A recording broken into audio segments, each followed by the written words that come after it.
Tony, do you anticipate Christian Moore and Maui Ahuna being available tomorrow?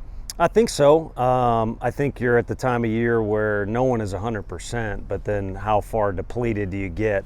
It's hard to grade out that percentage, but neither one of those guys will be sniffing that area, but they're both very competitive, and I think with the rest of the team, they'll do whatever they can to contribute this weekend, and so we'll figure that out tomorrow, but I like the odds of them at least doing something for us. What is Moore dealing with? Some sort of foot injury where, putting weight on that or pressure is kind of sensitive right now. So better to have it in a boot and relieve that so you're not compounding the situation. And then eventually I think you're probably going to have to play with some pain if you're going to play. But you said Tuesday you didn't anticipate doing anything crazy with the rotation this weekend. Is that kind of still the plan? Maybe Yeah. What you saw last week? Yeah, we'll go with the rotation that we went with last week, and I think it'll be a little more comfortable for Lindsey to get out there and not necessarily start, because he's done that before and he wanted to be in that position, but to give you a full allotment of pitches.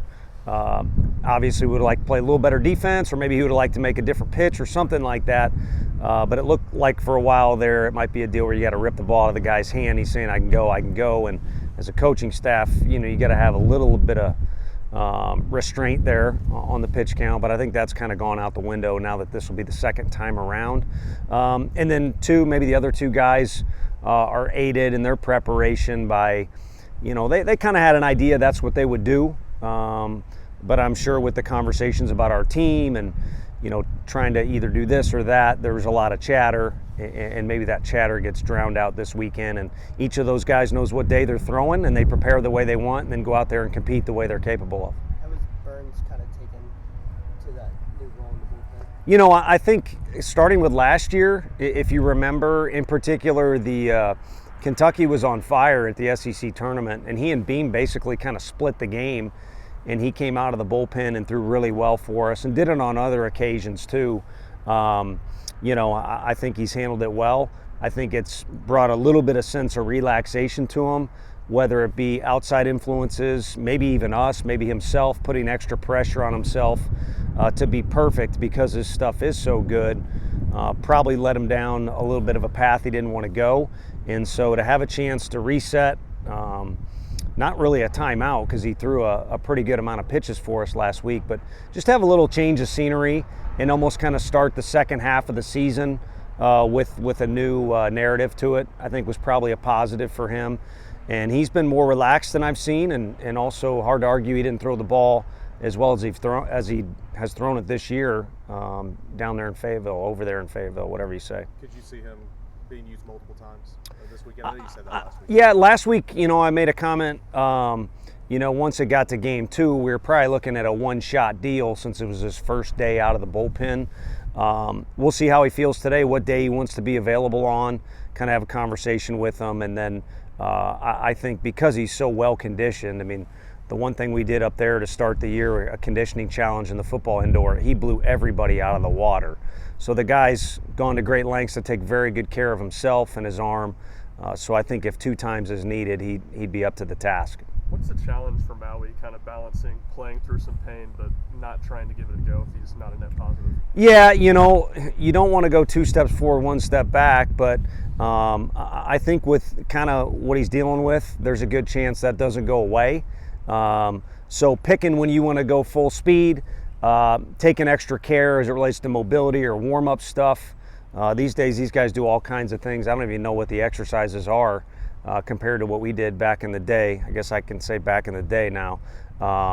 So just having a plan, really. Having a plan, and then on game day, if you're going to put yourself out there, you got to put it in the back of your mind and compete.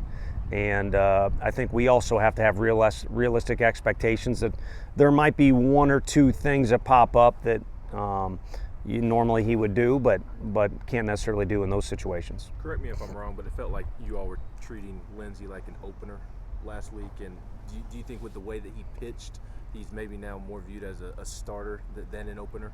Is it okay if I tell you you're wrong? Yeah, that's absolutely fine. Yeah, I mean, I think the deal with Halvey, and he's been really good too, as being a guy that just wants the ball. And we didn't expect him to throw 2 innings this past Tuesday, but the game kind of got quirky. And like I said, I take more responsibility than anybody for that. But knowing he's available on a Friday like he is this Friday, and last weekend against Arkansas, you know he can go out there and maybe give you 4 or 5 innings. So again, to write out a guy for 5 or 6 innings just because he's the starter doesn't make sense if it's not going well.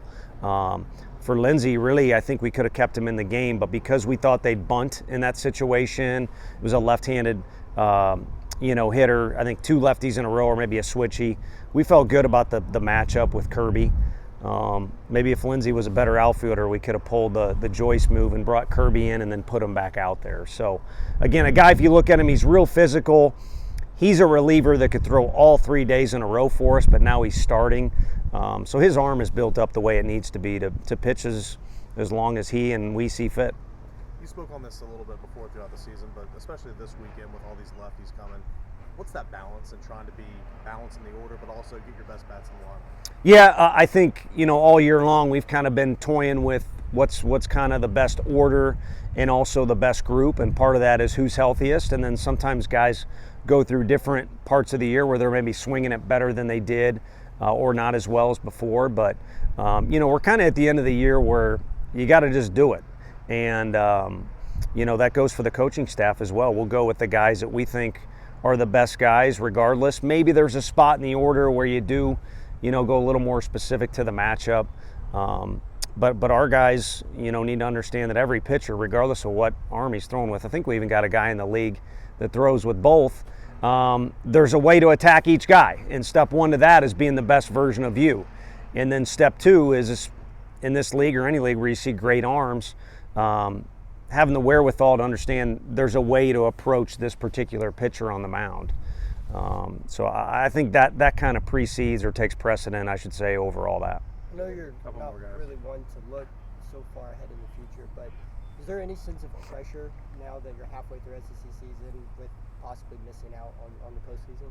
I think the pressure is to play with our best personality and best attitude.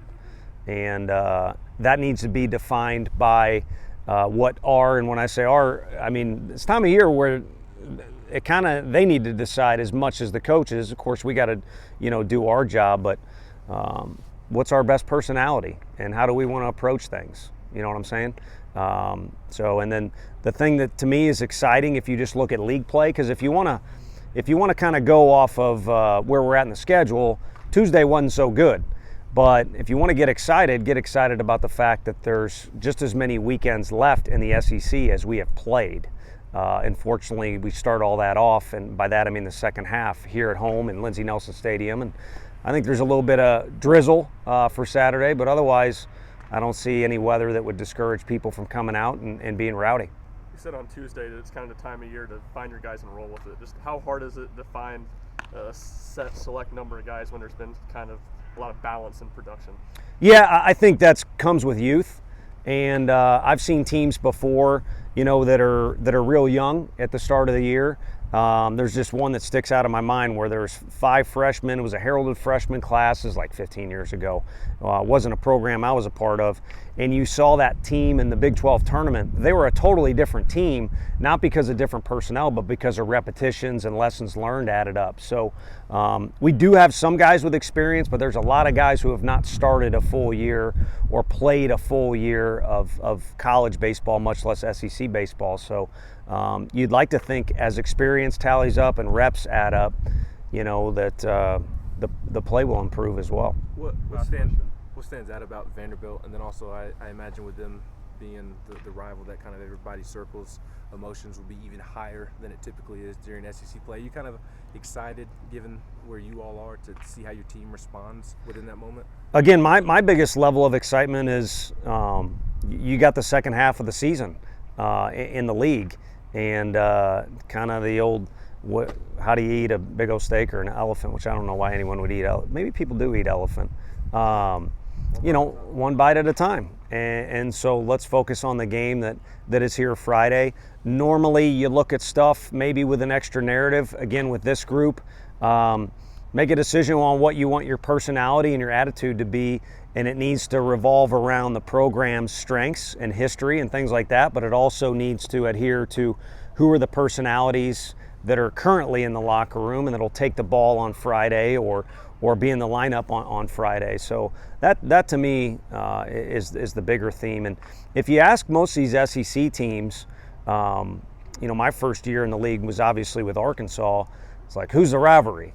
And there wasn't one, or if you ask, everyone's got a bunch of different questions. So these guys are as close as Kentucky, I think, by proximity. They're obviously in our state though, but it's a private school, and everyone in the league is trying to been trying to beat them in recruiting, for the last 20 years for a variety of reasons. And so, all those things are present, but I don't think they necessarily change what we're trying to do in our locker room or what they're trying to do either.